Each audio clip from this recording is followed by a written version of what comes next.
Halo pemirsa, selamat jumpa lagi di podcast Jemaat Gereja Protestan Maluku Shalom, Klasis Kota Ambon di saat ini. Dan bahagia sekali bisa kembali hadir di podcast saat ini.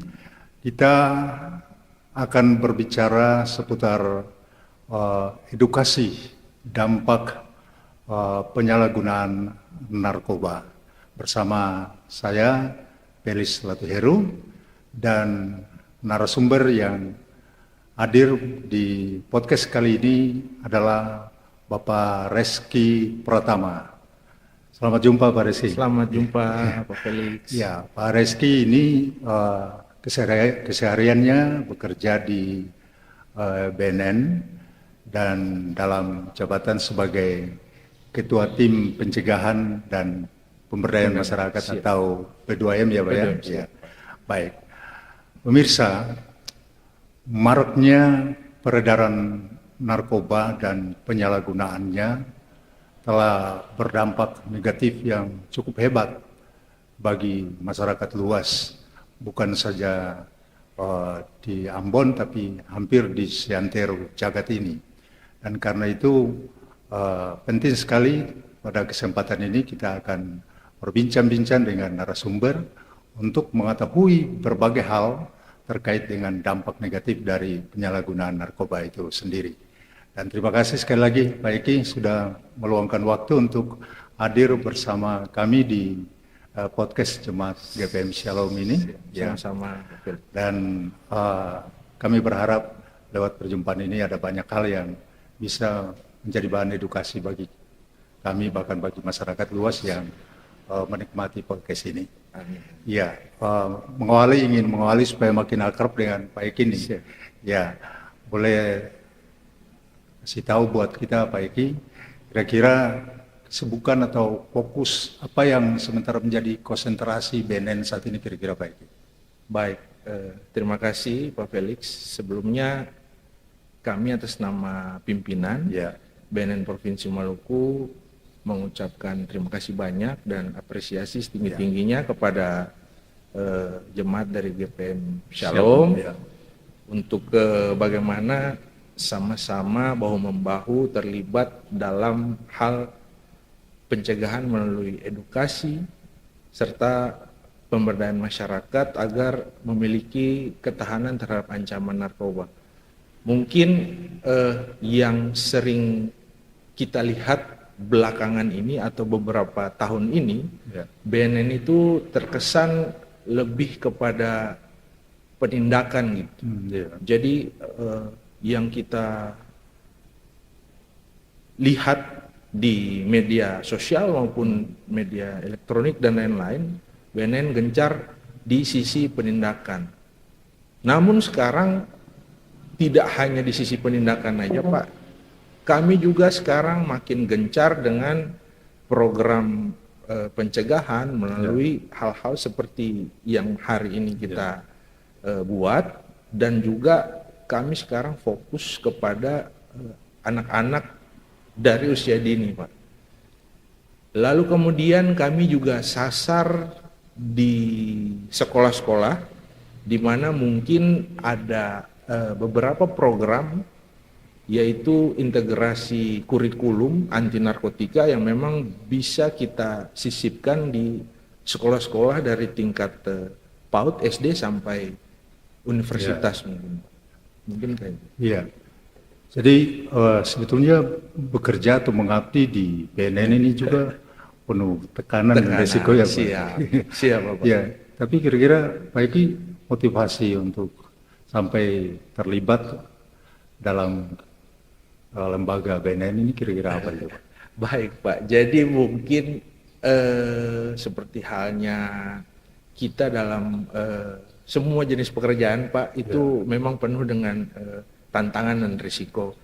Cuman ketika kita perkecil lagi skupnya ketika bekerja di BNN ini, memang kalau mau dibilang ladang pengabdian, tapi kalau bagi saya itu mungkin lebih sering kita dengar upahmu besar di surga itu ini nih Pak.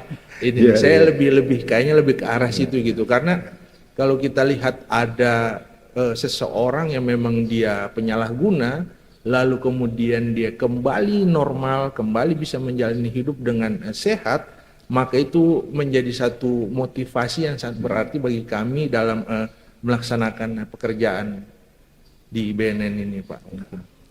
Baik, pemirsa, pembuka yang cukup menarik dengan Pak Eki di kesempatan ini. Dan kalau kita bicara tren, Pak Eki, Ya. atau angka, ya, kira-kira jenis narkoba apa yang paling marak kira-kira beredar saat ini? Baik, terima kasih Pak Felix. Jadi kalau kita berbicara secara common atau secara general, sebenarnya semua jenis narkoba itu dia berbahaya dan sangat marak dia berjalan di seluruh sendi-sendi masyarakat. Cuma kalau kita mau fokuskan untuk yang banyak di Paling area mengkhawatirkan gitu ya? paling mengkhawatirkan sekarang ini, akhir-akhir ini lebih ke penggunaan vape, Ya, penggunaan vape, yang mana vape itu sekarang dia menjadi tren yang sedang naik daun, Pak. ya. Jadi orang sekarang pakai vape itu, liquidnya itu sekarang udah diganti sama yang namanya liquid narkoba, Pak. Ya. Nah itu sekarang yang lagi banyak, yang lagi ngetren sekarang. Iya, kalau kita pending vape sebentar, saya mau masuk lebih Siap. sedikit jauh ini, Pak Eki, Siap. terkait dengan kemajuan zaman, Ya. pengaruh media sosial dan sebagainya. Kira-kira bagaimana para bandar itu terkadang menggunakan kemajuan teknologi ini juga untuk apa yang ia inginkan peredaran narkoba ini, Pak? Baik, Pak. Jadi mungkin kita ini sama-sama berlomba-lomba, Pak. Dengan maraknya teknologi yang berkembang, dengan banyaknya sekarang medsos-medsos yang ada, yang dibuat sekarang, maka itu sama-sama menjadi pintu. Jadi seperti dua mata pisau, Pak, sekarang. Ya. Dipakainya untuk positif, dipakai negatif juga ada. Contoh mungkin kalau kita lingkup Kota Ambon khususnya, Pak. Jadi sekarang ini orang order narkoba ini udah via medsos sekarang, Pak.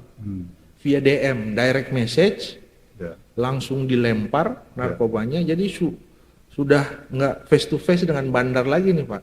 Sekarang. Jadi memang pengaruh medsos ini dia sangat kuat untuk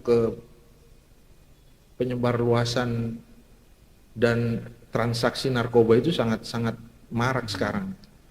Kira-kira BNN punya upaya untuk trik untuk melacak itu seperti apa, Pak? Baik, ada beberapa akun yang memang sudah kami kumpulkan dan kami cari informasinya, dan memang kalau secara ke dalam ada beberapa bagian dari cyber BNN yang memang sudah bekerja untuk bisa bagaimana kita melakukan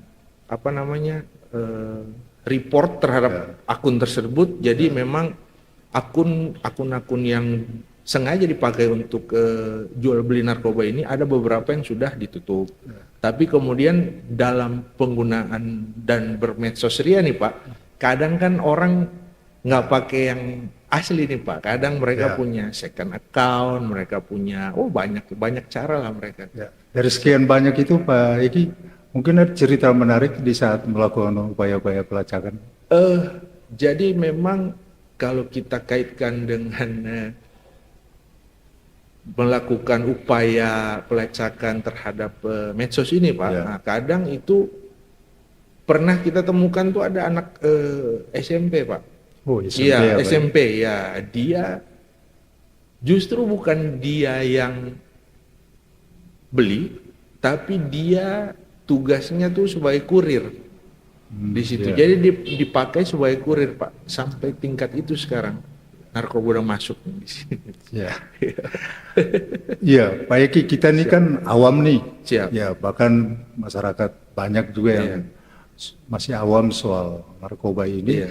bagaimana kita bisa mengetahui seseorang itu sudah terindikasi menggunakan narkoba? Narkoba. Ya, baik. Baik, biasanya kita lihat dari keseharian dia, Pak. Oh, ya. Jadi misalkan contoh tiap minggu dia rajin pergi ke gereja, Ya. semua kegiatan Pelpri, Ya, misalkan ya. angkatan muda dan lain dia aktif, lalu dalam waktu tiba-tiba itu dia menghilang dari situ, Pak. Nah, Ya. itu awalnya memang kalau misalkan dia diimbangi dengan kegiatan dia, contoh dia bekerja dan lain-lain, oke lah, masih lumrah kita lihat, masih wajar gitu. Tapi kalau misalkan dari basic hariannya dia tidak begitu, lalu tiba-tiba ada hal-hal yang memang dia menghilang dari setiap rutinitas yang dia kerjakan, nah itu tanda tanya besar itu, Pak. Dan juga ada beberapa ciri-ciri yang memang ciri-ciri umum lah, ciri-ciri umum orang yang pakai narkoba gitu, terus dia jalan, mungkin kita bisa lihat dari gesturnya, gitu, dari dia punya cara komunikasi, cara kita ngomong eye contact-nya dan lain-lain. Katakanlah saya misalnya dari ciri-ciri seperti itu ya Pak Ike ya, saya sudah curiga ini beberapa kali misalnya seseorang berdasarkan pengamatan saya, dia terindikasi seperti apa yang Pak Ike jelaskan tadi, tapi selaku masyarakat saya takut untuk melapor gitu, takut untuk melapor karena berpikir kalau saya melapor ya pasti juga ada risiko bagi saya. Ya. Apa ketakutan itu disikapi oleh BNN, jaminan gitu ada begitu ya Pak Ike? Untuk melindungi saya gitu. Baik, jaminan pasti ada Pak, karena kita dari BNN sangat menghargai setiap informasi yang berasal dari masyarakat, Pak. Artinya dalam program pemberantasan ini itu tidak mungkin kami jalan sendiri, Pak. Jadi memang kami sangat butuh hal-hal yang menyangkut tentang lapor. Tentunya jaminan keamanan dan privasi daripada pelapor itu otomatis kami keep, bahkan memang di dalam kami pun itu tidak semua tahu bahwa si A lapor, si B lapor, itu nggak tahu. Jadi benar-benar kita privasinya benar-benar kita jaga gitu Pak. Jadi tidak perlu khawatir Pak, kalau mau lapor ke kami silahkan. Ada call center kami 184 yang nasional. Nah, itu bisa langsung WA apa semua di situ. Itu dijamin itu dijamin, ya? Pak, dijamin. Itu dijamin. Nah, ini yang mesti diketahui oleh masyarakat kita supaya tidak segan-segan untuk menyampaikan laporan kalau ada kecurigaan atau ada orang yang terindikasi memenuhi apa yang tadi Pak Eki sampaikan. Tadi di awal tadi juga Pak Eki menyinggung soal sasaran yang lebih banyak sampai ke remaja bahkan anak sekolah. Untuk hal seperti itu kira-kira modus operandinya seperti apa itu Pak? Yang kami pelajari Pak, itu kita mulai daripada jenisnya yang paling sering itu. Maksudnya jenis ini Pak? Jenis narkoba yang paling sering dipakai atau digunakan oleh anak-anak pelajar, khususnya anak SMP, SMA. Nah, di kota Ambon ini sendiri khususnya itu yang marak itu namanya tuh tembakau sintetis. Mungkin Pak Eki bisa menjelaskan tembakau sintetis itu. Tembakau sintetis ini dia tembakau biasa yang dicampur atau disemprot dengan bahan kimia. Unsurnya tuh AB cimenka, di mana dia efeknya itu 1000 kali lebih dahsyat daripada ganja Pak. Ya. Jadi kalau misalkan ganja itu orang pakai mata merah, ketawa-ketawa sendiri, nah kalau tembakau sintetis ini lebih kepada matanya tuh merah dan bengkak, lalu dia untuk mau ngobrol pun itu sulit Pak. Jadi lebih ke apa namanya, lebih ke arah ini orang yang di bawah pengaruh substance ini tuh bisa tremor sendiri. Dan kalau misalkan dia pakai berlebihan, itu bisa overdosis. Syukurnya di Maluku belum ada yang overdosis itu, Ya. tapi di beberapa daerah lain Pak itu udah banyak yang overdosis karena tembakau sintetis ini. Nah, tembakau sintetis ini yang banyak beredar di kalangan pelajar SMP dan SMA. Kalau BNN Provinsi Maluku pernah menemukan kasus seperti itu di wilayah Kota Ambon dan Maluku? Pernah Pak. Ya. Justru bahkan ada beberapa sekolah Ya. yang tidak perlu kita sebutkan Ya, di ya. sini. Jadi mereka dengan kesadaran sendiri, Ya. bapak ibu gurunya tuh Melapor. melaporkan dan membawa anaknya untuk melakukan rehabilitasi di kami. Itu mungkin sekitar satu sekolah aja tuh bisa 10 sampai 15 orang Pak pelajar. Jadi kalau anak itu misalnya diantar oleh gurunya untuk melapor, Ya. proses rehabilitasinya seperti apa itu? Proses rehabilitasi yang pertama mereka diterima oleh petugas, Ya. lalu kemudian dilakukan asesmen Ya. atau dilakukan screening awal untuk menentukan seberapa parahnya dia terpapar oleh narkoba. Ya. Lalu kemudian nanti diambil langkah oleh tim rehabilitasi untuk bagaimana dia apakah melakukan rehabilitasi rawat jalan atau rawat inap. Ya. Tergantung dari tingkat ketergantungannya dia terhadap narkoba yang dipakai. Jadi anak itu terjebak dalam ketidaktahuannya. Ketidaktahuan. Ya. Ya. Jadi secara psikologis pasti dalam pergaulan dengan teman-teman, Ya. apakah BNN juga menyikapi kondisi itu supaya dia secara psikologis tidak merasa bahwa disingkirkan atau tidak dipedulikan oleh teman-teman yang lain? Baik Pak, jadi memang ada beberapa langkah-langkah konkret yang memang kita antisipasi ke arah situ. Ya. Artinya memang seseorang yang dia jatuh ke dunia ketergantungan narkoba ini, tingkat sensitivitasnya dia itu agak 2 kali lipat dari yang normal. Kemudian kalau anak sekarang itu istilahnya suka baper Pak, terbawa perasaan. Nah itu hal-hal itu yang memang kita antisipasi. Jadi ketika dia datang untuk melakukan rehabilitasi itu tidak perlu secara gamblang atau kita panggil ke sekolah gitu, antisipasi hal-hal supaya dia bisa terjaga rahasianya dan dia bisa menjalankan rehabilitasi secara nyaman dan aman. Ya. Di samping itu kita juga lakukan pendekatan-pendekatan terhadap keluarga, Ya. Ya. lalu kemudian lingkungan sekitar, mungkin guru dan lain-lain. Kira-kira Pak Eki, saya masih ingin mendapatkan sedetail mungkin hal ini. Iya. Kepada orang tua atau kepada guru itu kira-kira disampaikan pikiran-pikiran seperti apa untuk melihat kondisi awal anak-anak itu sehingga tidak terlanjur lebih jauh terjebak begitu, Pak. Baik. Ini mau dibilang tren juga kayaknya tergantung dari pola pengajaran terhadap masing-masing keluarga. Tapi pada umumnya sekarang itu rata-rata si anak dengan si orang tua ini itu komunikasi agak jarang, Pak. Nah, yang kita hadapi sekarang ini dunianya sudah dunia istilah mereka Gen Z dan Gen Alpha dan lain-lain ini ansos sekarang, antisosial. Jadi megang gadget, udah diam aja begitu sekarang. Untuk memulai komunikasi itu udah agak-agak berkurang. Gitu. Nah makanya ketika misalkan ada yang lapor ke kita, lalu kemudian keluarganya juga, jadi bukan anaknya saya kita rehabilitasi, tapi keluarganya juga kita rehabilitasi gitu. Kita ajak untuk bagaimana sama-sama ini anak jangan dijauhkan, kita pakai cara yang soft ke dia, lalu kemudian kalau bisa dikontrol dia punya circle pertemanan dan permainan, atau kita ganti circle yang biasa dia main, kita ubah ke circle yang lebih positif, kemungkinan besar ini anak dia bisa pulih dan normal untuk jalani hidupnya.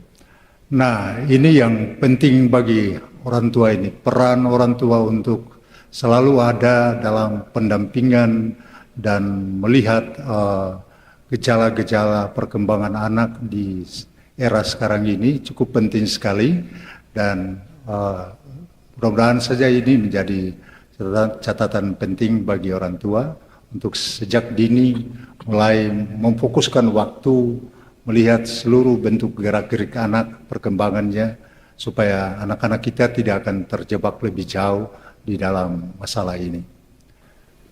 Pemirsa, tadi di bagian awal Pak Eki juga sudah menyinggung soal vape. Ya. Nah, kita akan menggali lebih jauh terkait dengan apa yang disinggung tadi oleh Pak Eki di awal. Ya, Pak Eki, ya. Kalau saat ini kalau kita nongkrong di rumah kopi gitu ya, marak sekali. Saya malah waktu belum tahu persis apa itu vape, saya kaget di kafe itu. Tiba-tiba kok asap mengepul kencang sekali. Ya. Ini tren apa lagi nih? Tadi Pak Eki sudah menyinggung itu. Kira-kira itu berdampak tidak Pak Eki, vape ini? Jadi sebenarnya teknologi, kita bilangnya rokok elektronik, ya elektrik namanya. Rokok elektrik ya. Jadi teknologi ini sebenarnya sudah lama dia hadir di tengah-tengah masyarakat, namun makin ke sini itu dijadikan sebagai satu kendaraan dalam tanda kutip untuk orang mencampurkan isi daripada liquidnya itu dengan bahan narkoba, karena kan dia simpel aja Pak, cuman hanya semprot masuk langsung hisap gitu. Sementara narkoba lain kan harus butuh ke tempat sepi dulu atau ke rumah kosong dulu. Nah, sementara ini kan secara visual dia bentuknya kan seperti hal yang biasa kita lihat orang vape seperti biasa gitu, tapi isi daripada liquidnya itu yang banyak sekarang disalahgunakan. Jadi fenomena ini tidak bisa dianggap biasa gitu ya Pak Eki? Tidak bisa Pak. Kita sekarang mungkin pemirsa bisa lihat lah, cek di medsos gitu. Ya. Sekarang itu di wilayah tolong dikoreksi kalau saya salah, di wilayah Sumatera Utara, di Medan contohnya, itu mereka namanya tuh pot getar. Nah, pot getar. Jadi habis isap itu tremor mereka getar. Sementara beberapa waktu yang lalu BNN bekerja sama dengan Bea Cukai dan juga Angkatan Laut itu melakukan intercept terhadap usaha penyelundupan kuncup bunga ganja seberat 3,37 ton Pak di Surabaya, yang ditengarai akan diambil ekstraknya untuk dijadikan liquid daripada vape tersebut. Bisa kita lihat mungkin kalau misalkan 3,37 ton itu dia lolos, apa yang terjadi dengan kita nanti? Jadi soal pengguna vape ini Pak Eki saya kebetulan duduk berdekatan misalnya, lalu asapnya mengepul. Sebaiknya saya menghindar, apa dampaknya hanya kepada yang menggunakan atau saya yang berada di sampingnya juga turut merasakan dampaknya? Baik, kalau dari secara cara kerjanya sebenarnya sama dengan rokok biasa gitu Pak. Jadi memang yang dampaknya pasti orang yang di sebelah, karena kan dia teknisnya kan asap dikeluarkan. Nah, ketika dia isinya liquidnya yang benar, oke. Tapi kalau misalkan dia isinya liquid narkoba, apa jadinya kalau misalkan satu rumah kopi itu disembur asapnya, itu satu rumah kopi itu mereka bisa hike semua tuh Pak. itu efeknya kayak gitu tuh Pak. Jadi pengguna vape ini merasa lebih nyaman dari merokok ya Pak ya? Sebenarnya alasan utama awalnya itu untuk dijadikan sebagai alat untuk berhenti atau mengurangi daripada rokok biasa. Nah, namun berjalannya waktu ini dilihat peluang vape ini itu lebih simpel untuk orang-orang melakukan kejahatan narkoba di situ, Pak. Bentuknya kecil, lalu dalam bentuk cairan. Jadi kira-kira sejak kapan BNN mengkonfirmasi bahwa vape ini juga menjadi modus baru untuk narkoba ini?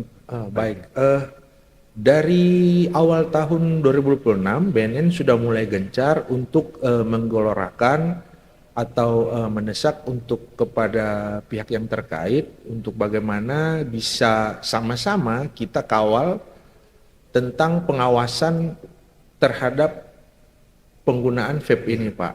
Karena sampai saat ini memang secara aturan masih sama dengan rokok gitu, tapi secara dampaknya sekarang, Pak, itu udah sangat fatal gitu.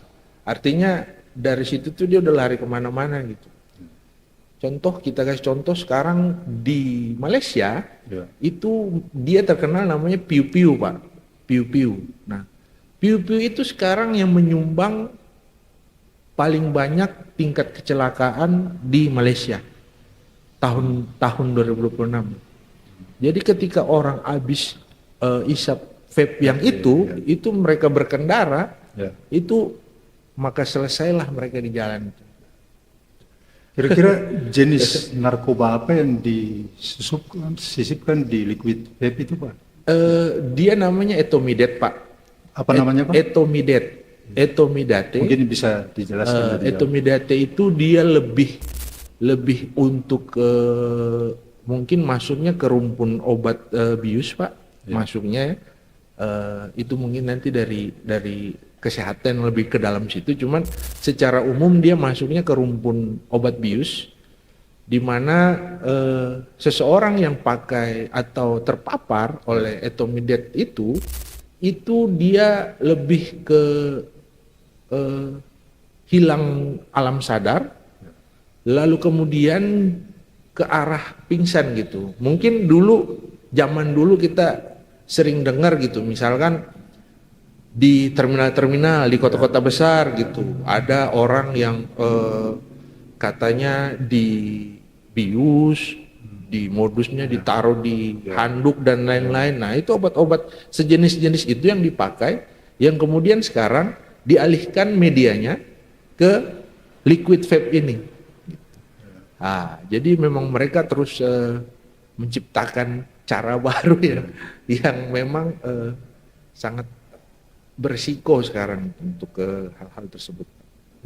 Mungkin Pak Kiai bisa memberikan gambaran bagi kita daya rusaknya itu penggunaan vape ini bagi otak kita misalnya. Secara medis, semua narkoba serangnya tuh di otak, Pak. Semua jenis narkoba atau narkotika itu menyerangnya di otak, karena di kami itu tidak pernah kami memberikan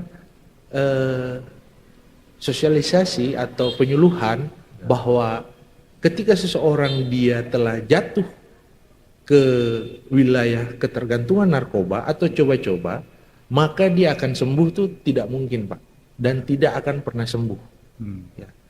Seseorang yang sudah ketergantungan atau penyalahguna, ketika dia mau untuk berubah atau mau untuk kembali normal, maka dikatakan pulih. Karena peluang dia relapse atau dia pakai lagi itu masih sekitar 60-70%, Pak. Jadi bukan serta-merta dia stop pakai lalu dikatakan oh dia sembuh, tidak. Sementara si etomidate ini itu daya hancur di otaknya itu, dia menimbulkan perasaan sugesti yang tinggi di otak yang mengakibatkan orang yang kalau sudah kena etomidate ini otaknya sudah pasti hancur.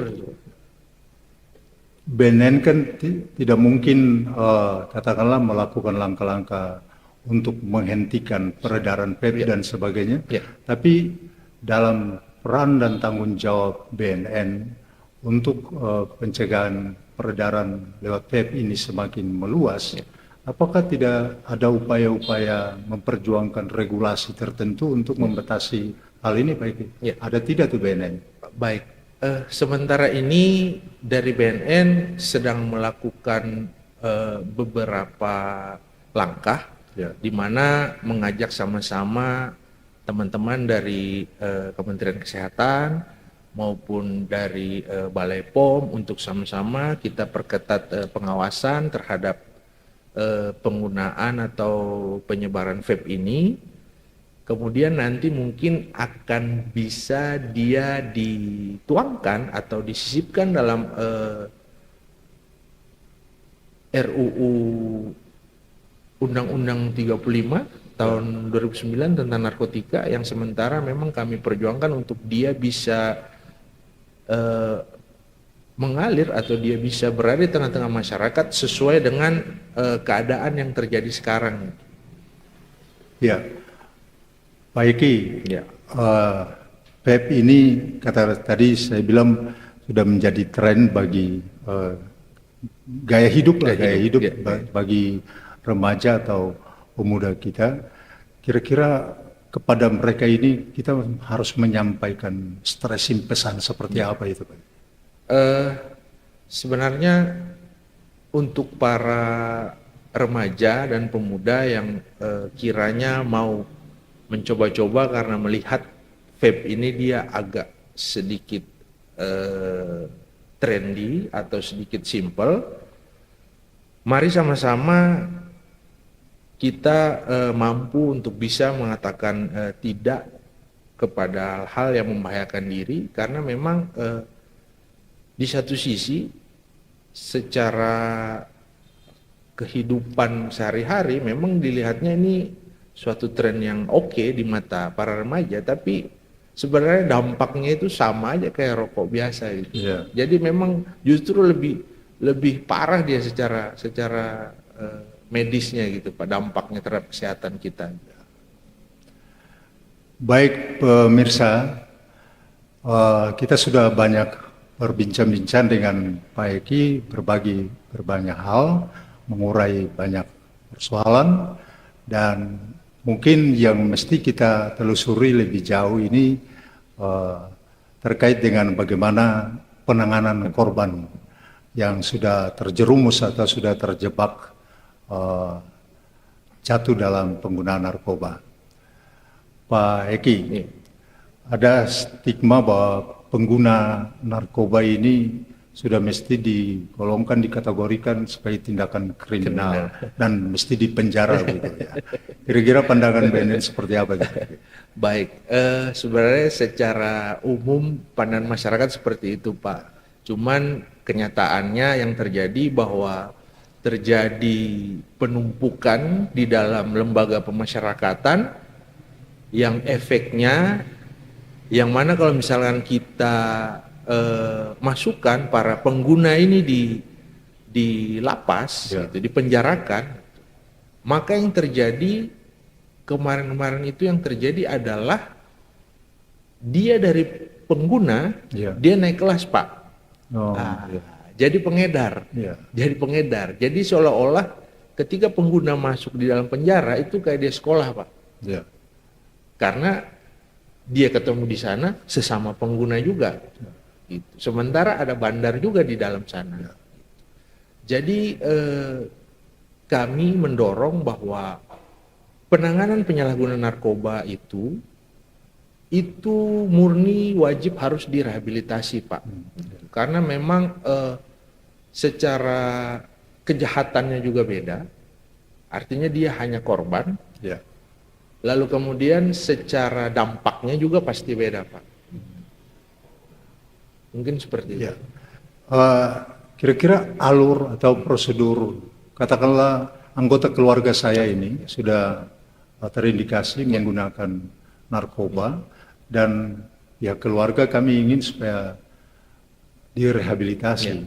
Kira-kira mekanismenya apa, harus melapor ke BNN, dan apa perlu juga ada biaya untuk itu dan sebagainya?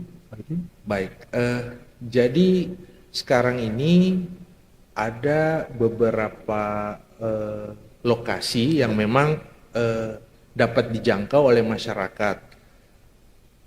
Yang pertama, di beberapa puskesmas yang ada khususnya di Kota Ambon dan Provinsi Maluku itu sudah kerjasama dengan kami untuk bisa dapat melaksanakan rehabilitasi di tempat tersebut. Ya, sudah tentu dengan kolaborasi dan pengawasan dari kami. Lalu kemudian ada beberapa rumah sakit di Ambon yang memang menerima untuk rehabilitasi rawat inap, Pak, dengan daya ketergantungannya yang tidak cukup parah. Tapi kalau misalkan dia sudah sangat parah, itu bisa dikirim ke Balai Besar Rehabilitasi yang terdekat, adanya sekarang di Makassar, di Badoka, Pak.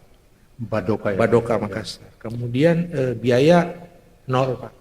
Bagaimana BNN bisa memastikan bahwa setelah mereka melewati proses rehabilitasi, mereka kembali dan tidak kambuh lagi? Baik. Di BNN sendiri ada namanya seksi pasca rehabilitasi, Pak. Jadi before after kita tetap melihat perkembangan sejauh mana, lalu kemudian ada beberapa langkah kalau memang dia masih beresiko, maka bisa dia diberikan suatu hal mungkin seperti wajib lapor ke kita untuk beberapa waktu yang memang ditentukan oleh petugas rehabilitasi tersebut, Pak. Ya, Pak Eki, kita sudah hampir sampai di penghujung ini. Baik. Kira-kira bagaimana kalau pemirsa kita atau pendengar kita terjebak dalam lingkaran ini dan seakan-akan tidak punya jalan keluar? Ya, mau bagaimana cara dia harus bisa keluar dari persoalan ini? BNN punya pikiran seperti apa? Baik, mungkin yang pertama, kalau memang buntu dalam mencari jalan keluar, boleh langsung ke BNN Provinsi Maluku di Karangpanjang Ambon, Jalan Era Kartini nomor 22. Silahkan ke sana, bisa lapor. Lalu kemudian jangan takut, segala kerahasiaan dan lain-lain kami jamin 100% privasinya. Kalau memang kejauhan, boleh ke petugas-petugas terdekat, dalam hal ini mungkin RT RW, lalu kemudian Babinsa, Babin Kamtipmas, untuk minta diarahkan untuk direhabilitasi di puskesmas terdekat. Gitu. Pak Eki, saya pikir pasti BNN akan punya semacam komitmen bahwa upaya memberantas dampak narkoba ini kan bukan hanya melekat pada lembaga BNN, tapi menyangkut seluruh lapisan masyarakat. Ya, mungkin bisa kira-kira terkait dengan itu, harapan untuk masyarakat kita itu seperti apa, BNN? Baik, harapan untuk kita semua, mari kita jaga yang dimulai dari lingkungan kita, lalu kemudian jadilah telinga yang mau mendengar, mata yang mau peduli, lalu kemudian tangan yang siap membantu, karena mencegah satu orang terjerumus narkoba berarti menyelamatkan satu keluarga, bahkan satu generasi. Baik, sedikit lagi closing statement lah boleh, untuk orang tua, orang tua kita, untuk anak-anak. Tadi kita bicara banyak soal remaja yang terjebak. Silakan. Untuk orang tua, mulailah menurunkan ego sedikit, lalu mulai sering-sering berkomunikasi dengan anak, tanya kabar dia pada hari ini, lalu kemudian kita mulai untuk bisa aware dan care terhadap hal-hal yang berada di sekitar anak, karena lingkup yang paling terkecil dalam langkah penyelamatan dan pencegahan anak untuk tidak terjerumus ke narkoba adalah keluarga. Jadi mulailah untuk kita turunkan ego sedikit, kita mulai ngobrol, biasakan ngobrol dengan anak secara intimate, lalu kemudian kita bisa tahu apa yang mereka butuhkan. Baik, Kiai, terima kasih banyak. Terima kasih Ya, banyak. Sama-sama, Pak.